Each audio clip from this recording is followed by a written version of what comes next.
असाउद्दीन ओवैसी जी। शुक्रिया मोहतरम चेयरमैन साहब, आपने मुझे बोलने का मौका दिया।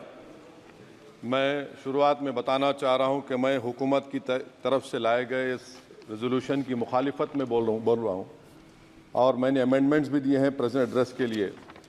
और चेयरमैन साहब, आप उर्दू को जानते हैं। किसी एक शायर ने शायद बरसर इख्तिदार जमात के लिए ये शेर कहा होगा कि उसूल बेचकर मसनद ख़रीदने वालों, निगाह अहले वफ़ा में बहुत हक़ीर हो तुम।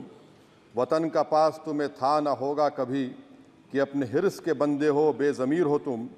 इज़्ज़त नफ्स किसी शख्स की महफूज नहीं, अब तो अपने ही निगहबानों से डर लगता है। डंके की चोट पे जालिम को बुरा कहता हूँ, मुझे सूली से न जिंदानों से डर लगता है। मोहतरम चेयरमैन साहब, मैं आज इन लोगों की तरफ से बोल रहा हूँ जो दिखते तो हैं, जिनके बारे में बात तो होती है मगर उनकी कोई नहीं सुनता। मैं उनके बारे में बोल रहा हूँ जिनके बारे में वज़ीर आज़म मोदी ने कहा था कि घुसपैठी है। मैं उन बेटियों और माओं के बारे में कह रहा हूँ जिनके बारे में मोदी ने कहा कि ज़्यादा बच्चे पैदा करते। मैं उन मासूम नौजवानों के बारे में कह रहा हूँ जिनको मॉब लिंचिंग के ज़रिए मारा जा रहा है।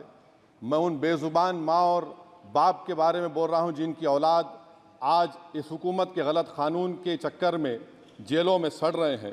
सर, मैं दस्तूर जब इस ऐवान में बन रहा था, संविधान बन रहा था, तो उस वक्त अलहदा वोटर लिस्ट और इंतखाबी रिजर्वेशन की बात आई तो उस वक्त के हमारे फाउंडिंग फादर्स ने, हमारे बुजुर्गों ने, दोनों समुदाय के हिंदू और मुसलमानों ने फैसला किया कि हम इस पर राज़ी नहीं होंगे।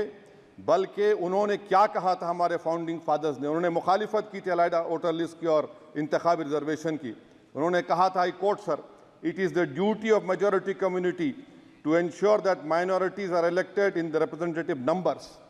बीजेपी मुसलमानों की नफरत पर जीतती है और मुसलमानों के नाम निहाद मसीहा मुसलमानों के 90% ज़्यादा वोट हासिल करते हैं, मगर फिर भी इस ऐवान के दरवाजे नहीं खुलते मुसलमानों के लिए और सिर्फ 4% मुसलमान जीत कर आते हैं। सर, संविधान सिर्फ एक किताब नहीं है जिसे चूमा जाए, संविधान एक किताब नहीं है जिसे दिखाया जाए, संविधान एक सिंबल भी है, मगर संविधान एक हमारे बुजुर्गों के ख्वाबों की किताब है।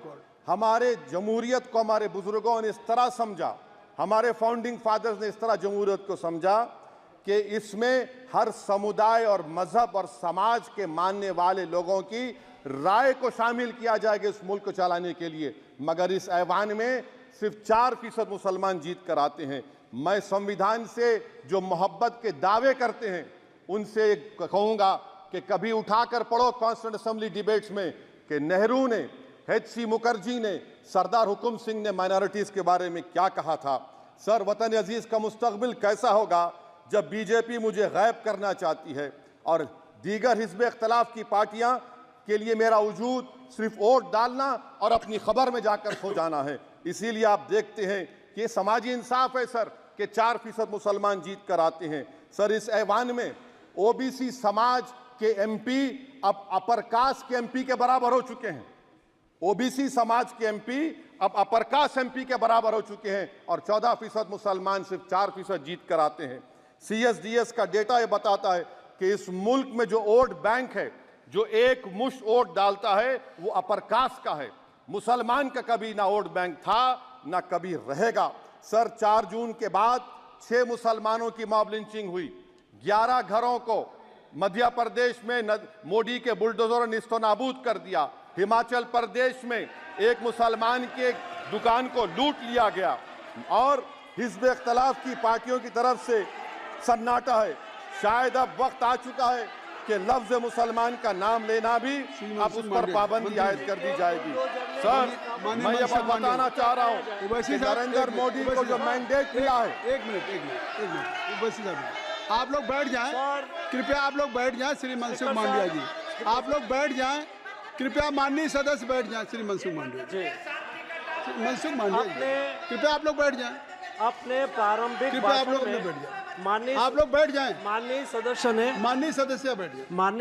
सदस्य ने अपने प्रारंभिक भाषण में जो शब्द प्रयोग करा है उसको ऑथेंटिकेट करा जाए।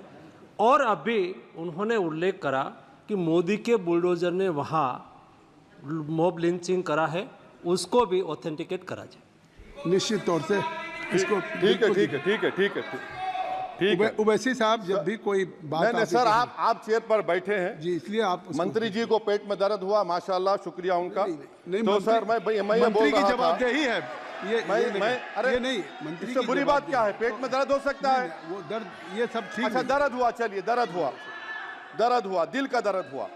तो सर, जो नरेंद्र मोदी को मैंडेट मिला है वो सिर्फ और सिर्फ मुसलमानों की नफरत पर हिंदुत्व की वजह से मिला है। I would like to say it is not Modi's in dock but every single person voted him despite his anti Muslim voice. And I would like to tell the opposition parties, this is not a moral victory for you, this is a victory of majoritarianism.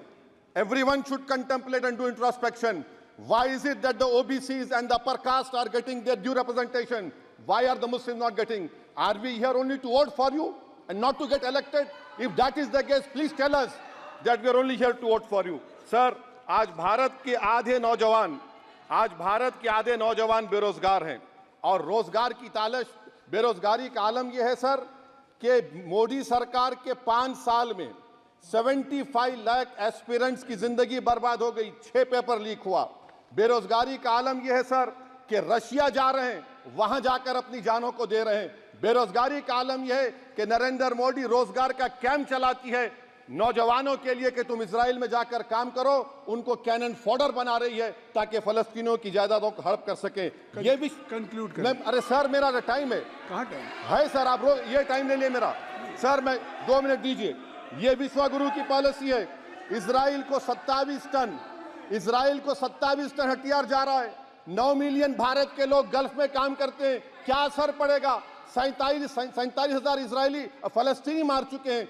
क्या है हमारी policy sir? क्यों हथियार दे रहे हैं sir? नस्लकशी हो रही है। सदर जमहूरिया के खुतबे में राष्ट्रपति के सर, मैं उसी पे बोल रहा हूं सर, उसमें लिखा हुआ है फॉरेन पॉलिसी के ऊपर, आप पैराग्राफ नंबर 25 देख लीजिए। सदर जमहूरिया में सैचुरेशन अप्रोच है।